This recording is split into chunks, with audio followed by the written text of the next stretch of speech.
बोलिए संतोषी माता की जय। आज हम संतोषी माता की कथा का श्रवण करेंगे। तो संतोषी माता की पौराणिक कथा को शुरू करते हैं। एक बुढ़िया थी और उसके 7 पुत्र थे। 6 कमाने वाले थे और एक निकम्मा था। बुढ़िया माँ 6 पुत्रों की रसोई बनाती, भोजन कराती और पीछे से जो कुछ भी बचता सो 7वें को दे देती थी। परंतु वह बड़ा भोला भाला था, मन में कुछ विचार न करता था। एक दिन अपनी बहू से बोला, देखो मेरी माता का मुझ पर कितना प्यार है। वह बोली, क्यों नहीं, सबका जूठा बचा हुआ तुमको खिलाती जो है। वह बोला, भला ऐसा भी कहीं हो सकता है? मैं जब तक अपनी आंखों से ना देख लूं मान नहीं सकता। बहू ने हंसकर कहा, तुम देख लोगे तब तो मानोगे। कुछ दिन बाद बड़ा त्योहार आया। घर में 7 प्रकार के भोजन और चूरमा के लड्डू बने। वह जांचने को सिर दर्द का बहाना कर पतला कपड़ा सिर पर ओढ़कर रसोई घर में सो गया और कपड़े में से सब देखता रहा। संतोषी माता की व्रत की कथा के अनुसार 6 भाई भोजन करने आए। उसने देखा माँ ने उनके लिए सुंदर सुंदर आसन बिछाए, 7 प्रकार की रसोई परोसी है। वह आग्रह करके उन्हें जिमाती है। वह देखता रहा। 6 भाई भोजन कर कर उठे। तब माता ने उनकी जूठी थालियों में से लड्डू के टुकड़े उठाए और एक लड्डू बनाया। जूठन साफ कर कर बुढ़िया माँ पुकारती है, उठो बेटा। 6 भाई भोजन कर कर चले गए, अब तू ही बाकी है, उठना, कब खाएगा? वह कहता है, माँ मुझे भोजन नहीं करना, मैं परदेश जा रहा हूँ। माँ ने कहा, कल जाता है तो आज ही चला जा। वह बोला, हाँ हाँ आज ही जा रहा हूँ। यह कहकर वह घर से निकल गया। चलते समय बहू की याद आई। वह गौशाला में उपले थाप रही थी। वहाँ जाकर उससे बोला, हम जावे परदेस को आगे कुछ काल, तुम रहियो संतोष से धर्म आपनो पाल।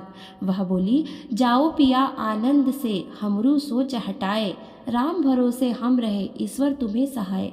दे निशानी आपनी देख धरू में धीर, सुधी हमरी मत बिसारियो रखियो मन गंभीर। वह बोला, मेरे पास तो कुछ नहीं है, यह अंगूठी है, सो ले और अपनी कुछ निशानी मुझे दे। वह बोली, मेरे पास क्या है, यह गोबर भरा हाथ है। यह कहकर उसकी पीठ में गोबर के हाथ की थाप मार दी। वह चल दिया। चलते चलते दूर देश में पहुंचा। वहां पर एक साहूकार की दुकान थी। वहां जाकर कहने लगा, भाई मुझे नौकरी पर रख लो। साहूकार को जरूरत थी, सो बोला कि रह जाओ। लड़के ने पूछा, वेतन क्या दोगे? साहूकार ने कहा, काम देखकर दाम मिलेगा। साहूकार की नौकरी मिली। वह सवेरे 7 बजे से रात तक नौकरी पर जाने लगा।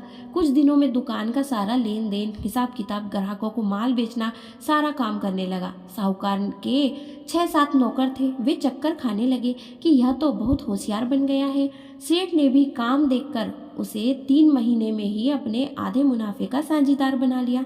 वह 12 वर्ष में ही नामी सेठ बन गया और मालिक सारा कारोबार उस पर छोड़कर बाहर चला गया। संतोषी माता की व्रत की कथा के अनुसार अब बहू पर क्या बीती सो सुनो। सास ससुर उसे दुख देने लगे। सारी गृहस्थी का काम करके उसे लकड़ी लेने जंगल में भेजते। इस बीच घर की रोटियों के आटे से जो भूसी निकलती उसकी रोटी बनाकर रख दी जाती और फूटे नारियल के खोपरे में पानी। इस तरह दिन बीतते रहे। एक दिन वह लकड़ी लेने जा रही थी कि रास्ते में बहुत सी स्त्रियां संतोषी माता का व्रत करती हुई दिखाई दी। वह वहां खड़ी हो कथा सुनकर बोली, बहने यह तुम किस देवता का व्रत करती हो और इसके करने से क्या फल मिलता है? इस व्रत के करने की क्या विधि है? यदि तुम अपने व्रत का विधान मुझे समझाकर कहोगे तो मैं तुम्हारा एहसान मानूंगी। तब उसमें से एक स्त्री बोली, सुनो, यह संतोषी माता का व्रत है और संतोषी माता की कथा है। इसके करने से निर्धनता, दरिद्रता का नाश होता है, लक्ष्मी आती है, मन की चिंताएं दूर होती है, घर में सुख होने से मन को प्रसन्नता और शांति मिलती है, निपुत्र को पुत्र मिलता है, प्रीतम बाहर गया हो तो जल्दी आवे, कुंवारी कन्या को मनपसंद वर मिले, राजद्वारे में बहुत दिनों से मुकदमा चलता हो तो खत्म हो जावे, सब तरह सुख शांति हो, घर में धन जमा हो, पैसा जायदाद का लाभ हो, रोग दूर हो जावे और जो कुछ मन में कामना हो वे सब संतोषी माता की कृपा से पूरी हो जावे, इसमें संदेह नहीं। वह पूछने लगी, यह व्रत कैसे किया जावे, यह भी बताओ तो बड़ी कृपा होगी। स्त्री कहने लगी, 1.25 रुपये का गुड़ चना लेना, इच्छा हो तो 5.25 रुपये का लेना या 11.25 रुपये का भी, सहूलियत के अनुसार लेना, बिना परेशानी, श्रद्धा और प्रेम से जितना बन सके लेना। 1.25 रुपये से 5.25 रुपये तक का, इससे भी ज़्यादा शक्ति और भक्ति अनुसार ले। हर शुक्रवार को निराहार रहे, संतोषी माँ की कथा कहना सुनना, इसके बीच क्रम टूटे नहीं, लगातार नियम पालन करना। सुनने वाला कोई ना मिले तो घी का दीपक जला, उसके आगे जल के पात्र को रख कथा कहना, परंतु नियम ना टूटे। जब तक कार्य सिद्ध ना हो नियम पालन करना, और कार्य सिद्ध हो जाने पर ही व्रत का उद्यापन करना। 3 मास में माता फल पूरा करती है। यदि किसी के खोटे ग्रह हो तो भी माता 1 वर्ष में अवश्य कार्य को सिद्ध करती है। कार्य सिद्ध होने पर ही उद्यापन करना चाहिए, बीच में नहीं। उद्यापन में 2.5 सेर आटे की खाजा तथा इसी परिमाण से खीर तथा चने का साग करना। 8 लड़कों को भोजन कराना, जहाँ तक मिले देवर जेठ भाई बंधु कुटुंब के लड़के लेना, ना मिले तो रिश्तेदारों और पड़ोसियों के लड़के बुलाना, उन्हें भोजन कराना। यथाशक्ति दक्षिणा दे माता का नियम पूर्वक उद्यापन करना। उस दिन घर में कोई खटाई ना खावे। यह सुनकर बुढ़िया की लड़के की बहू चल दी, रास्ते में लकड़ी के बोझ को बेच दिया और उसी पैसे से चना ले माता के व्रत की तैयारी कर आगे चली गई। और सामने मंदिर देख पूछने लगी, यह मंदिर किसका है? सब कहने लगे संतोषी माता का मंदिर है। यह सुनकर माता के मंदिर में जा माता के चरणों में लौटने लगी, दीन होकर विनती करने लगी, माँ मैं निपट मूर्ख हूँ, व्रत के नियम कुछ नहीं जानती, मैं बहुत दुखी हूँ। हे माता जगत जननी, मेरा दुख दूर कर, मैं तेरी शरण में आई हूँ। माता को दया आई। एक शुक्रवार बीता कि दूसरे शुक्रवार को ही उसके पति का पत्र आया और तीसरे को उसके पति का भेजा हुआ पैसा भी आ पहुंचा। यह देख जेठानी मुंह सिकोड़ने लगी, इतने पैसे में क्या होता है, इसमें क्या बढ़ाई है। लड़के ताने देने लगी, काकी के पास अब पत्र आने लगे, रुपया आने लगा है, अब तो काकी की खातिरदारी बढ़ेगी, अब तो काकी बुलाने से भी नहीं बोलेगी।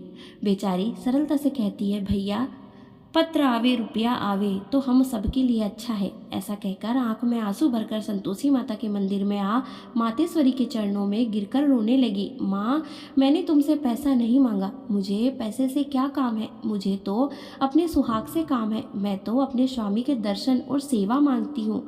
अब माता ने प्रसन्न होकर कहा, जा बेटी तेरा स्वामी आएगा।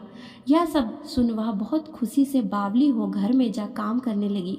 अब संतोषी माँ विचार करने लगी, इस भोली पुत्री से मैंने कह तो दिया कि तेरा पति आवेगा, पर आवेगा कहाँ से? वह तो स्वप्न में भी इसे याद नहीं करता, उसे याद दिलाने मुझे जाना पड़ेगा। इस तरह माता बुढ़िया के बेटे के पास स्वप्न में जा प्रकट हो कहने लगी, साहूकार के बेटे सोता है या जागता है? वह बोला, माता सोता भी नहीं हूँ जागता भी नहीं हूँ, बीच में ही हूँ, कहो क्या आज्ञा है। माँ कहने लगी, तेरा घर बार कुछ है या नहीं? वह बोला, मेरा सब कुछ है माता, माँ बाप भाई बहन बहू, क्या कमी है?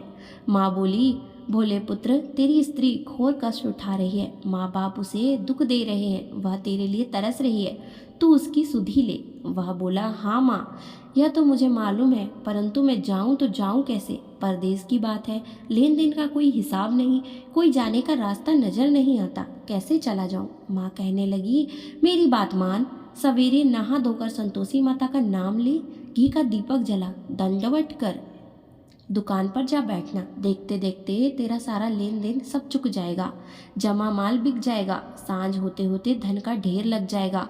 जब सवेरे बहुत जल्दी उठ उसने लोगों से अपने सपने की बात कही तो वे उसकी बात अनसुनी कर दिल लगी उड़ाने लगे, कहीं सपने भी सच होते हैं। एक बूढ़ा आदमी बोला, देख भाई मेरी बात मान, इस प्रकार सच झूठ करने के बदले देवता ने जैसा कहा है वैसा ही करने में तेरा क्या जाता है? वह बूढ़े की बात मान स्नान कर संतोषी माँ को दंडवत कर घी का दीपक जला दुकान पर जा बैठा। थोड़ी देर में वह क्या देखता है कि देने वाले रुपया लाए, लेने वाले हिसाब लेने लगे, कोठे से भरे सामानों के खरीदार नगद दाम में सौदा करने लगे।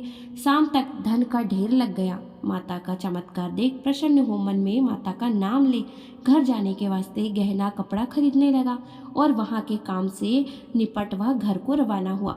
वहाँ बहू बेचारी जंगल में लकड़ी लेने जाती है, लौटते वक्त माँ के मंदिर पर विश्राम करती है। वह तो उसका रोजाना का स्थान था रुकने का। दूर से धूल उड़ती देख वह माता से पूछती है, हे माता यह धूल कैसी उड़ रही है? माँ कहती है, हे पुत्री तेरा पति आ रहा है, अब तू ऐसा कर लकड़ियों के 3 बोझ बना ला, एक नदी किनारे रख, दूसरा मेरे मंदिर के पास और तीसरा अपने सिर पर रख। तेरे पति को लकड़ी का गट्ठा देखकर मोह पैदा होगा, वहाँ रुकेगा, नाश्ता पानी बना खाकर माँ से मिलने जाएगा। तब तू लकड़ियों का बोझ उठाकर घर जाना और बीच में चौक में गट्ठा डालकर 3 आवाजें जोर से लगाना। लो सासू जी, लकड़ियों का गट्ठा लो, भूसी की रोटी दो और नारियल के खोपरे में पानी दो। आज कौन मेहमान आया है? माँ की बात सुन बहू, बहुत अच्छा माता, कहकर प्रसन्न हो लकड़ियों के 3 गट्ठे ले आई। एक नदी तट पर, एक माता के मंदिर के पास रखा। इतने में ही एक मुसाफिर आ पहुंचा। सूखी लकड़ी देख उसकी इच्छा हुई कि अब यहीं विश्राम करे और भोजन बना खाकर गांव जाए। इस प्रकार भोजन बना विश्राम कर वह गांव को गया। सबसे प्रेम से मिला। उसी समय बहू सिर पर लकड़ी का गट्ठा लिए आती है। लकड़ी का गट्ठा आंगन में डालकर जोर से 3 आवाज देती है। लो सासू जी, लकड़ी का गट्ठा लो, भूसी की रोटी दो, नारियल के खोपरे में पानी दो। आज कौन मेहमान आया है? यह सुनकर सास बाहर आ अपने दिए हुए कष्ट को भुलाते हुए कहती है कि हे बहू, ऐसा क्यों कहती है? तेरा मालिक ही तो आया है। आ बैठ, मीठा भात खा, भोजन कर, कपड़े गहने पहन। इतने में ही आवाज सुन उसका स्वामी बाहर आता है और अंगूठी देख व्याकुल हो माँ से पूछता है कि माँ, यह कौन है? माँ कहती है, बेटा यह तेरी बहू है। आज 12 वर्ष हो गए तू जब से गया है, तब से सारे गांव में जानवर की तरह भटकती फिरती है। काम काज घर का कुछ करती नहीं, 4 समय आकर खाकर चली जाती है। अब तुझे देखकर भूसी की रोटी और नारियल के खोपरे में पानी मांगती है।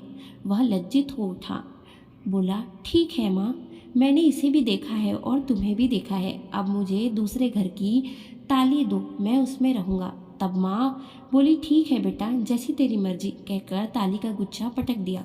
उसने ताली ले दूसरे कमरे में जो तीसरी मंजिल के ऊपर था खोलकर सारा सामान जमाया। एक दिन में ही वह राजा के महल जैसा ठाट बाट बन गया।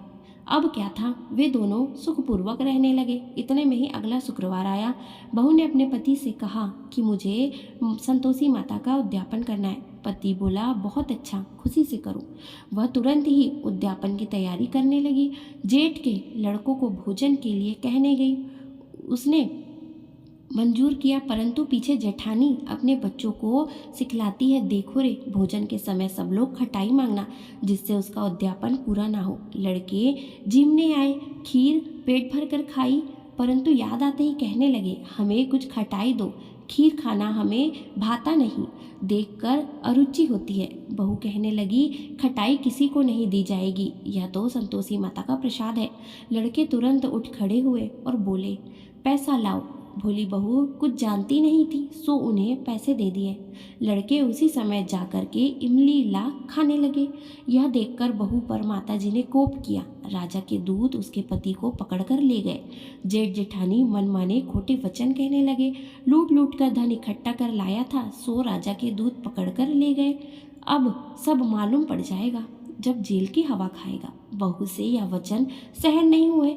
रोती रोती माता के मंदिर में गई। हे माता, तुमने यह क्या किया? हंसाकर अब क्यों रुलाने लगी? माता बोली, पुत्री, तूने उद्यापन करके मेरा व्रत भंग किया है, इतनी जल्दी सब बातें भुला दी। वह कहने लगी, माता, भूली तो नहीं हूँ, ना कुछ अपराध किया है, मुझे तो लड़कों ने भूल में डाल दिया, मैंने भूल से उन्हें पैसे दे दिए, मुझे क्षमा कर दो माँ। माँ बोली, ऐसी भी कहीं भूल होती है? वह बोली, मुझे माफ़ कर दो, मैं फिर तुम्हारा उद्यापन करूँगी।